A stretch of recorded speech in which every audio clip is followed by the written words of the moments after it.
bem-vindos à nossa reunião semanal do Grupo Cine, aqui na Unity de Farmington Hills. Meu nome é Ivo Dantas, para quem não me conhece. Hoje a gente vai fazer uma pequena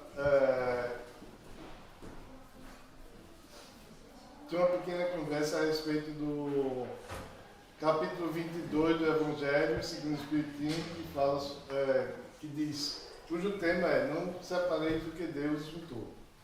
Então vamos, para iniciar, vamos fechar os nossos olhos, relaxar nossas mentes, vamos nos desconectados das atividades desse dia, da nossa vida terrena, e nos unindo aos nossos amigos do plano espiritual, que aqui também vieram para trabalhar conosco. Vamos pedir que esse trabalho seja feito com harmonia, com paz, carinho e amor. Que nós estejamos com nossas mentes abertas para as intuições e que, ao fim, nós possamos aproveitar adequadamente os conhecimentos que vão ser aqui compartilhados. Que assim seja, graças a Deus. Então, essa frase, né, que é o título desse capítulo, não separeis o que Deus juntou, é uma coisa assim, bem comum, bem conhecida, né, no mundo todo, entre várias religiões, né, e é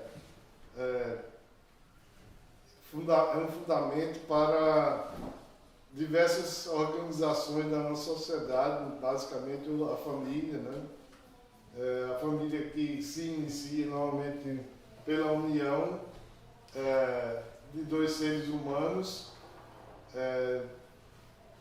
e está aqui descrita, através do Evangelho de Mateus, capítulo 19, de 3 a 9, que eu vou ler aqui um pouquinho para a gente começar a comentar.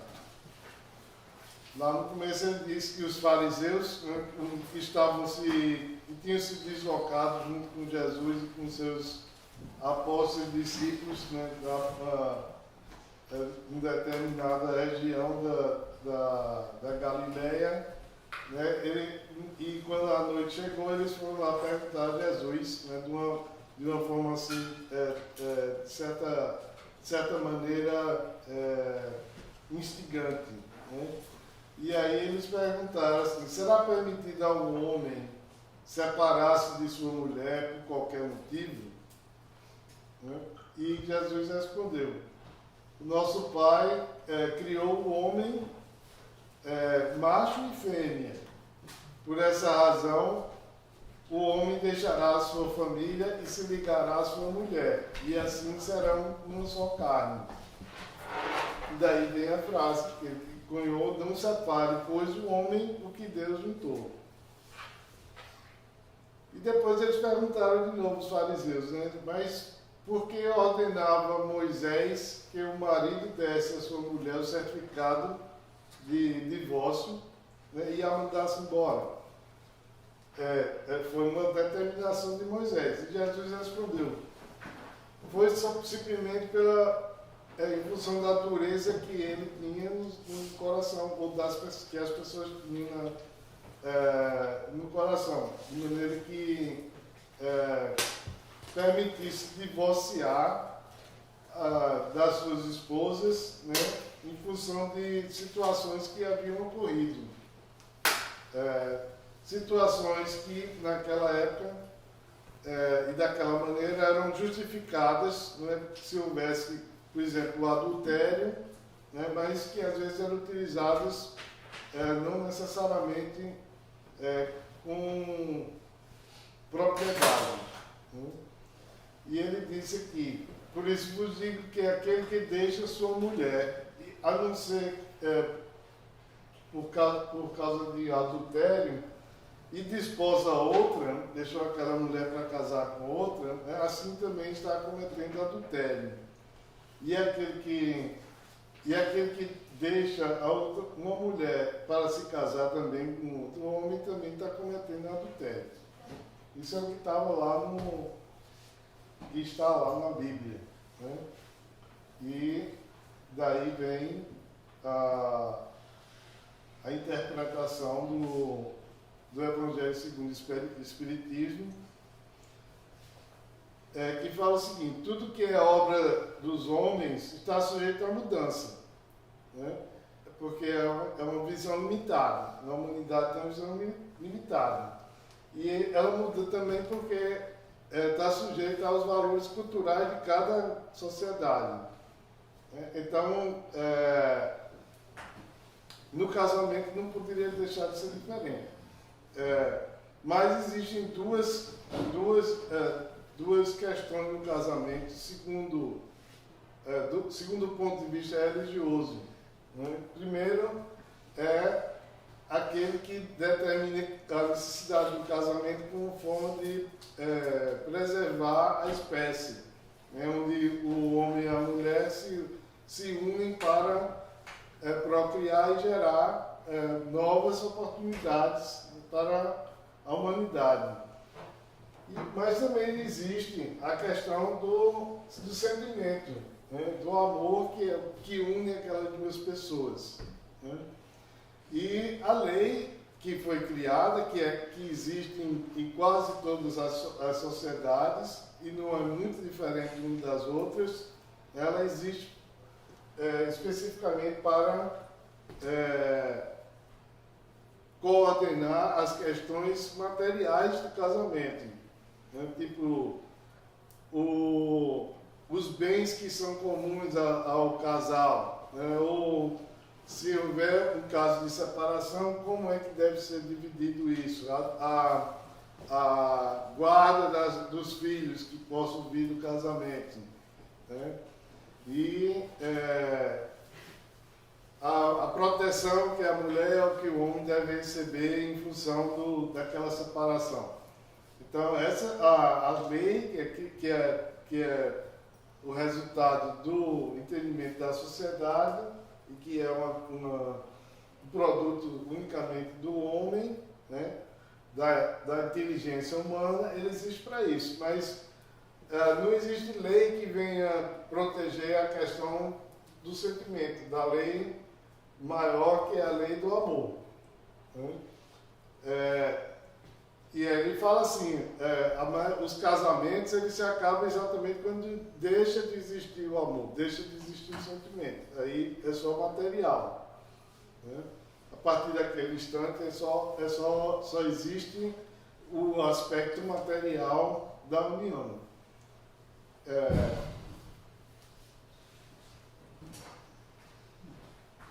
Mas é inquestionável que na união no casamento, na união dos sexos, existe a parte divina, que é a parte do amor, a lei do amor. Quis Deus que os seres se unissem também pelos laços da alma, né?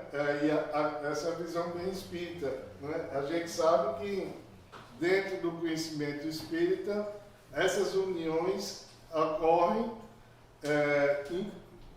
bem antes de que exista aquela cerimônia que aquelas pessoas se encontrem, né? Normalmente isso acontece em função dos compromissos que a gente assume antes da gente reencarnar, né? E esses compromissos eles são direcionados a restabelecer situações de desequilíbrio que a gente causou em existências anteriores. Quando a gente fala de desequilíbrio, pode ser uma coisa assim bem, um conceito bem amplo. Pode ter sido um desequilíbrio que foi um sofrimento que foi causado, né? Pode ter sido um desequilíbrio que foi um abandono, por exemplo, né? Quando o marido deixa a mulher ou a mulher deixa o marido,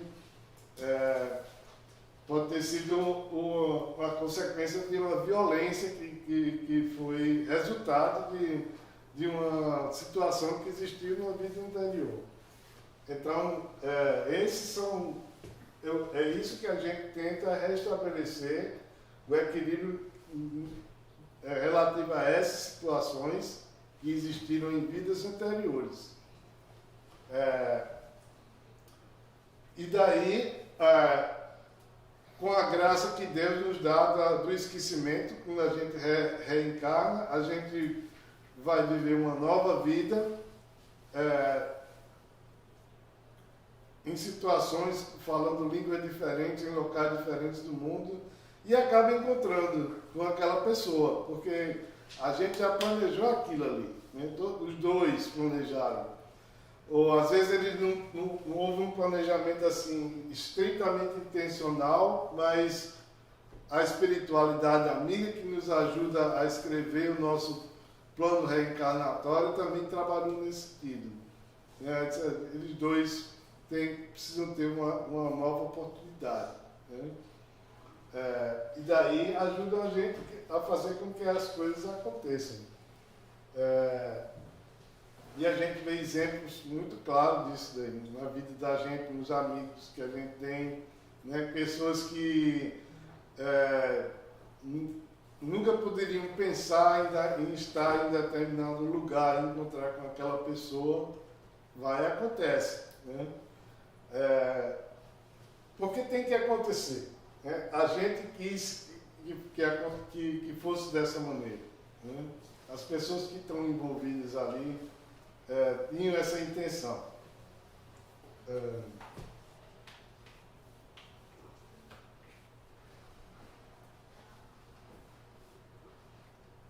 Nas condições ordinárias do casamento, a lei, isso é uma pergunta, a lei de amor é tida em consideração? Né? E aí ele vai falar aqui que raramente sim, a maioria das vezes é uma questão de conveniência, né? É uma questão de intenção material, né? Às vezes é um casamento arranjado, como existe em várias culturas, né? Porque eu tenho um filho, você tem uma filha, e a gente precisa continuar a nossa família, então vamos trabalhar juntos para que isso aconteça, aconteça e que a nossa família se perpetue dessa maneira. Né? É o conhecido casamento arranjado, que existe em várias culturas. Existia até na cultura da gente no passado também. É uma coisa assim, milenar, por assim dizer. Né?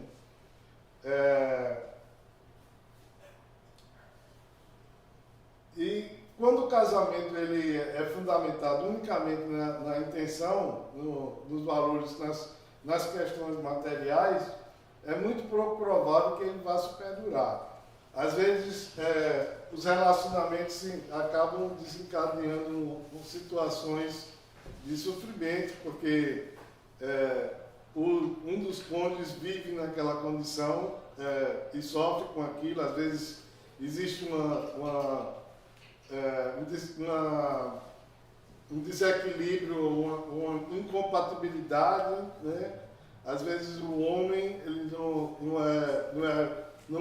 ele tem uma orientação de gênero diferente do masculino, e ele é forçado a exercer aquela função sem querer, e passa às vezes muitos anos dentro do casamento, desenvolve a família, e aí quando chega numa idade mais avançada, quando a pessoa se acha que já fez o que tinha de fazer, então vai embora. Né? E aí acontece a separação. E eu estou citando esse exemplo aqui porque, como eu falei aqui antes, né, na palavra da Bíblia ele diz assim, eu vou ler novamente. No casamento, que é de ordem divina, é a união dos sexos para que se opere a substituição dos seres que morrem. Então, quando ele fala dos seres que morrem, são seres humanos. Né? E essa questão do casamento como união de dois sexos separados é uma coisa que é muito forte na humanidade ainda. Né? E assim, existe, até muito recentemente não existia legalmente essa condição de você se casar se não fosse um homem ou uma mulher. Né? Todos nós aqui, com exceção da criancinha ali, sabe que isso tudo, dentro do que a gente conhece como sociedade, é uma coisa que se materializou dentro da nossa existência. Né? Nos últimos, vamos dizer assim, 40, 50 anos. Antes disso, era considerado uma coisa abominável. Né? E ainda é em várias culturas.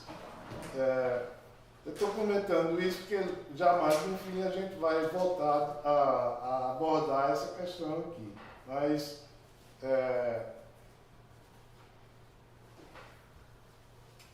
ele fala aqui um pouco mais sobre a questão da lei civil, né, do que é que a lei civil representa para as diversas sociedades, né,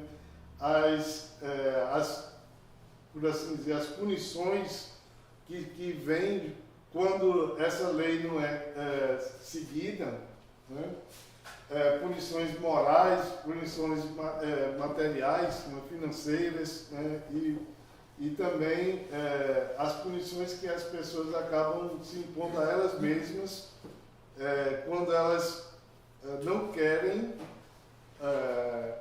utilizar desse artifício para acabar com aquele relacionamento. E aí sofrem com isso. Né?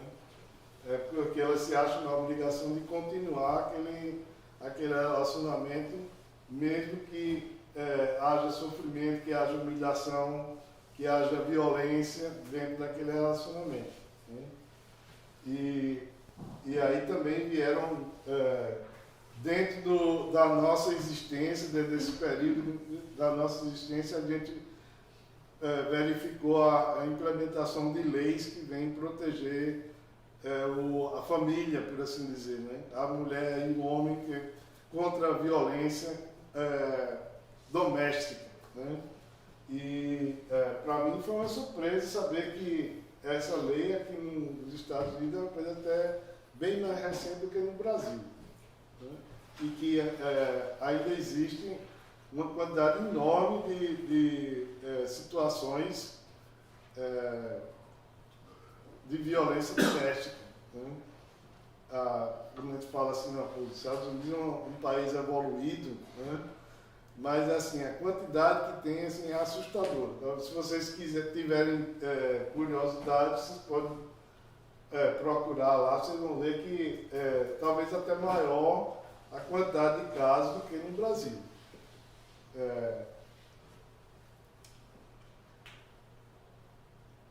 Aí vem a questão do divórcio, né, que é a segunda parte ele falou do casamento, agora ele vai falar do divórcio. Né? A gente falou um pouquinho, comentou assim, a questão da lei e tal, está lá no mencionado na Bíblia, divórcio, inclusive em inglês é divórcio mesmo. A Bíblia em português ela fala da separação. Achei interessante, né? Comentar isso para vocês. E o que é o divórcio? É uma lei humana que tem por objetivo separar legalmente o que já de fato está separado. Né?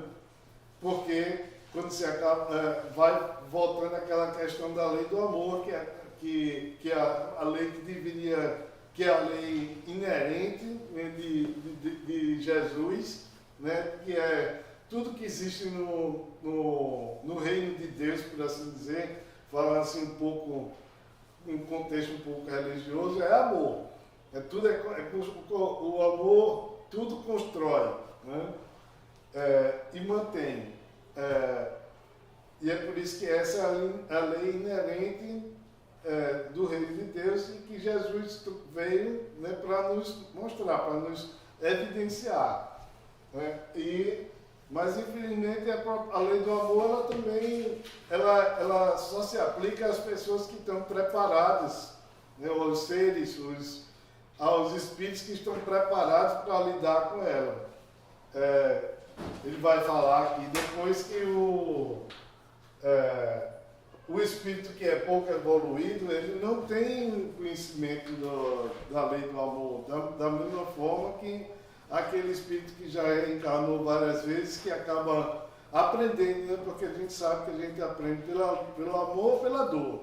Então, quando você não tem conhecimento do amor, ou quando você não está preparado para praticar a lei do amor, você acaba tomando na cabeça, né? E aprende pela dor. Então não tem jeito, vai aprender de qualquer jeito.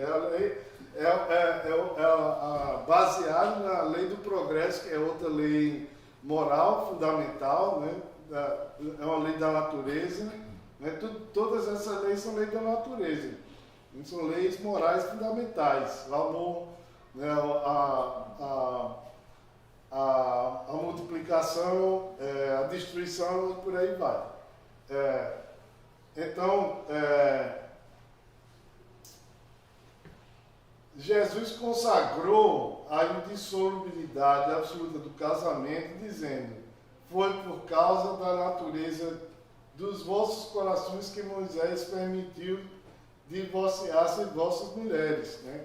Voltando àquela questão do que ele disse, a dureza do coração.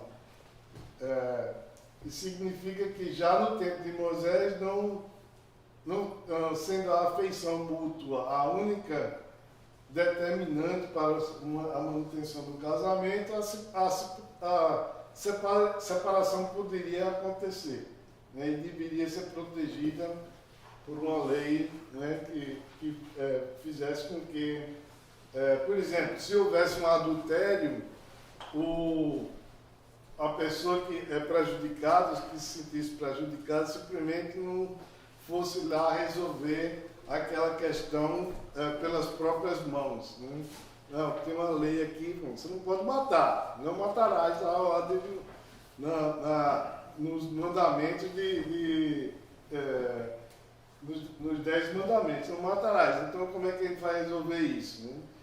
Como é que eu posso me desvencilhar dessa pessoa e seguir a minha vida de uma maneira legal, né? Então, é a questão da dureza do coração, né? Qual é a outra opção? Se a pessoa amar, utilizar a lei do amor, ela pode fazer o quê? Ela pode perdoar, né? E através do perdão ela se fortalece para manter aquele relacionamento, né? Tem que haver o perdão mútuo, é claro, não pode ser só de um lado, né? Se o casal, se o par, ele quer manter aquele relacionamento, eles têm que se perdoar mutuamente. Então todos os dois têm que estar no mesmo nível de capacidade, tem que estar no mesmo nível de capacidade de aplicar a lei do amor, né? De aceitar a lei do amor e de incorporar ela dentro daquele relacionamento, que é a única coisa que realmente mantém, que faz com que o relacionamento se perdure, né? Até que a morte os separe, né?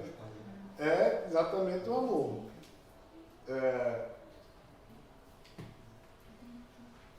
Daí, como esse capítulo faz referência a essas duas leis, né, eu fui pesquisar um pouquinho aqui, trazer um pouco mais de contexto sobre a lei do moral, que é a primeira lei, que é a lei da reprodução, né? E lá no Livro dos Espíritos tem várias perguntas e respostas, eu selecionei essas duas que eu acho que são mais adequadas assim, né? A pergunta 695, o Valdir gosta de fazer referência ao número, diz o seguinte: será contrário à lei da natureza o casamento, isto é, a união permanente dos dois seres? A questão é, será que o casamento é contrário à lei da natureza, já que na natureza nada se cria, nada se transforma, ou nada se cria, nada se perde e tudo se transforma, né? Então, o casamento também se transforma com o tempo, né? Aí, essa é a questão material, né, do entendimento. E aí o Espírito respondeu, né? O Espírito de verdade respondeu, é um progresso na marcha da humanidade. Então, se a gente, se a humanidade, se a sociedade já atingiu um nível de desenvolvimento maior, é natural que as uniões sejam mais, perdurem mais. Né? Aí você pode pensar assim, por que tem tanta separação dos Estados Unidos? Então, que é considerada uma sociedade desenvolvida. Né? Pode ser que seja desenvolvida em vários aspectos, mas ainda falta muito a se desenvolver no aspecto moral. Né? Porque a gente sabe que essas leis morais, não se apresentam na humanidade, né, nas diversas sociedades que a gente tem da mesma maneira. Tem níveis diferentes. Né? E a outra pergunta lá do livro dos Espíritos do mesmo capítulo 3, da parte 3 do capítulo 4, pergunta 697. Está na lei da natureza ou somente na lei humana a indissolubilidade absoluta do casamento? E a resposta que o Espírito de Verdade deu é uma lei humana muito contrária à da natureza. Mas os homens podem modificar suas leis. Né? Porque a lei da natureza, elas são imutáveis. Elas foram criadas por Deus. Né? E a gente não consegue mudar a lei da natureza. Por exemplo, não conseguimos mudar a lei da criação, da destruição, da evolução, né, do progresso. A gente não consegue mudar a lei do amor. A lei do amor é uma coisa natural. O amor existe no universo, né, em diversas maneiras. Né? Existem pelo menos 4 ou 5 maneiras diferentes de amor. Né? E a gente não vai falar disso agora, mas o amor se manifesta de maneira diferente. Mas é um elemento natural, da natureza. Se não existisse amor, como é que poderia haver fraternidade, por exemplo? Como é que haveria a caridade? Como é que haveria a humildade? Como é que haveria o respeito? Todas essas atitudes, todas essas coisas que existem na humanidade, e até fora da humanidade, né? Por exemplo, a gente pensa assim, o equilíbrio. O próprio equilíbrio é uma consequência da lei do amor. Se não houver amor, não existe respeito, não existe equilíbrio. Não existe, até se a gente pensar assim no universo, né? Nos corpos celestes, eles são harmônicos, eles estão lá circulando no universo, no espaço, de uma maneira harmônica. Né? Isso de certa forma, é um resultado da lei do amor. Porque se Deus não quisesse, se Deus não fosse, não tivesse a preocupação com a sua criação, ele não teria criado o universo de maneira harmoniosa. Né? E ele não teria criado a lei do amor, então haveria constante conflito e atrito e desordem entre os seres que existem no universo. Né? E isso é uma coisa que a gente não observa, simplesmente não existe a lei do ódio, por exemplo, que seria o contrário da lei do amor. Né? Daí, continuando na minha pesquisa, né, na literatura espírita, e já me preparando para acabar, eu fui pesquisar sobre essa outra lei que é mencionada nesse capítulo, que é a lei do amor. Né? E a lei do amor não existe assim. Não existe um capítulo dentro de nenhum dos livros do Espiritismo falando exclusivamente da lei do amor. Mas eu achei lá no Evangelho, né, do capítulo 11, né, Instrução dos Espíritos, capítulo 11, se eu não me engano, fala a lei do amor, justiça e caridade. Né?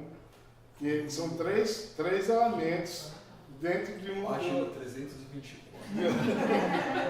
De uma mesma lei moral. Né? E aí eu queria ler para vocês assim, que eu achei muito interessante, né? Que é a colocação do Lázaro. Né?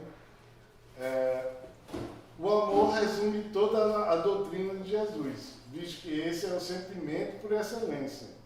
Jesus é o sentimento por excelência, o sentimento do amor. E os sentimentos são os instintos elevados de acordo com o progresso moral. À medida que a gente evolui moralmente, os sentimentos aparecem a partir dos instintos que existiam na nossa natureza material. Ou seja, o sentimento é uma evolução natural dos instintos. Né? A lei do amor substitui a personalidade pela fusão dos seres. O que é a personalidade? É uma coisa que é individual de cada um de nós.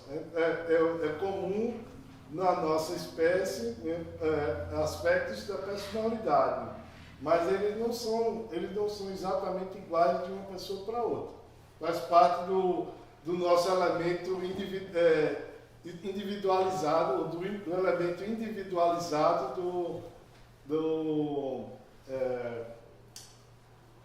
do conceito da inteligência, né? Que é o que forma o nosso espírito. Né? A inteligência, elemento inteligente individualizado. Né? Definição do espírito. Então, a lei do amor, ela se extingue as misérias sociais. Ou melhor, a lei do amor, ela extingue as misérias sociais em função da compaixão. Quando a gente ama, a gente tem compaixão, a gente é fraterno, a gente se comove com a situação que as outras pessoas estão envolvidas. E aí a gente ajuda, a gente pratica caridade e com o tempo a gente elimina as misérias sociais. Ditoso aquele que, ultrapassando a sua humanidade, o que é ultrapassar a humanidade? Está acima do elemento material da humanidade. Está ser governado pela sua consciência, pelo seu espírito, né, que vai evoluir com o tempo e vai ficar cada vez mais distante da questão da humanidade em si, porque o espírito não é humano. O espírito é um elemento da humanidade, mas ele não é humano em si. O que é humano é o corpo físico, que é material. Ditoso aquele que, ultrapassando a sua humanidade, ama com amplo amor os seus irmãos em sofrimento. Ditoso é aquele que ama, pois não conhece a miséria da alma, nem a do corpo. E por fim, o Espírito, a seu turno, vem pronunciar uma segunda palavra do alfabeto divino, que é a reencarnação. Triunfando da morte, ou seja, reencarnando, né, revela as características deslumbradas, o seu patrimônio intelectual, que é a consciência. A reencarnação não conduz o homem ao suplício, mas sim à conquista do seu ser. Essa questão aqui de conduzir o homem ao suplício é como se a morte fosse o suplício, fosse o fim de tudo. Né?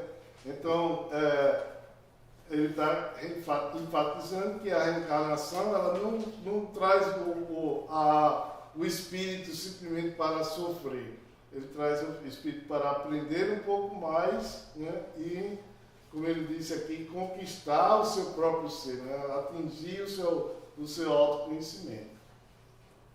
Essa foi a instrução dos Espíritos lá desse capítulo 11 do Evangelho. E aqui eu queria, para encerrar, que ele tem... Não tem não. Já tem, tá bom? Meia hora mais. Mas tem. Não, são 8h05, eu acabei na hora. Acabei na hora. Certo. Eu só pensei, quando eu fiz esse estudo aqui, eu pensei em falar sobre essa questão da união dos seres, né, como ele fala aqui. Né? Porque aqui existe uma polêmica muito grande a respeito disso, né, que é recente, e existe também vários movimentos sociais para que essas uniões que não sejam necessariamente entre o homem e a mulher sejam aceitas na sociedade, porque, acima de tudo, e essa é a mensagem que eu queria deixar aqui, acima de tudo, é a lei do amor que tem que prevalecer, que precisa prevalecer para que mantenha o casal unido, para que mantenha a família unida, para que mantenha a sociedade unida. Ok? Muito amor para vocês. Muito obrigado. Vocês querem fazer algum comentário, alguma pergunta? A Mônica está falando assim que eu não quero comentar nada sobre as partes de divórcio. A Mara é perigosa. Coisa assim, aqui tem gente de bastante idade, eu mesmo, né? E o meu gerente, ele disse, essa semana a gente está comemorando 30 anos de casado, né?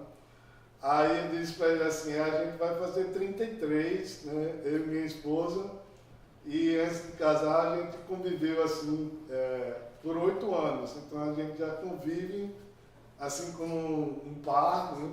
Ela por 5 anos. Há 41 anos, eu acho isso muito legal. Atribuo isso tanto ao exemplo dos pais dela, como os meus, que já têm mais de 50 anos de união. Né? Ele fala aqui no texto que eu não comentei, que quando Deus criou ou colocou essa questão do casamento, é porque ele entendia que o casamento tem que existir para que esse amor seja transmitido para os filhos, né? Que eles vejam, através do exemplo dos pais, né? que como é importante que existe essa união. Né? E que é, como a gente falou depois, é o que mantém a sociedade, né? O que realimenta a sociedade, né? É exatamente esse sentimento que une as pessoas, é o sentimento do amor.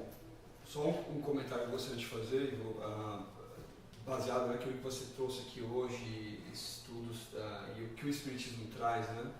A mensagem que eu compreendo, que eu entendo é: não importa se é um casamento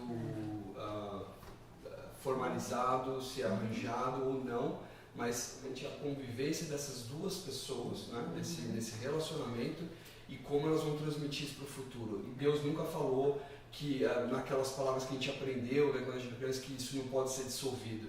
O que não pode ser dissolvido é o amor que existe. Enquanto existe amor, existe respeito, algo para se apresentar, ok, estar juntos. A partir do momento que isso não existe mais, não faz mais sentido. Isso serve para a sociedade atual, né, quando a gente tem toda essa movimentação. O que falta, na verdade, é saber escolher a pessoa certa, né? E dar certo, porque no plano espiritual isso já está combinado, a gente aprende isso. Né? Obrigado. Fazer a oração? Posso fazer a oração para encerrar, então? Mais uma vez, fechando os nossos olhos, elevando nossos pensamentos ao plano espiritual, vamos agradecer a oportunidade que nos foi dada de estarmos aqui, compartilhando essas informações, e o amor, que a lei do amor esteja viva em nossos pensamentos, em nosso espírito, né, que se impregne em nosso perispírito, que esteja conosco a partir de sempre, né, nas nossas existências, que essa impregnação do amor, ela ilumine o nosso caminho e o caminho daquelas pessoas que estão à nossa volta, nossos filhos, nossos cônjuges, nossos amigos, que essa luz traga paz e harmonia aos nossos lares e a todos os lares daquelas pessoas com as quais convivemos. Que traga também paz ao nosso país, ao nosso mundo, que esse mundo é construído pelo nosso pensamento, que possamos assim continuar na nossa evolução. Vamos agradecer à espiritualidade amiga que preparou esse ambiente, que vai agora nos ajudar também na administração do passe, com a graça de Deus, que assim seja.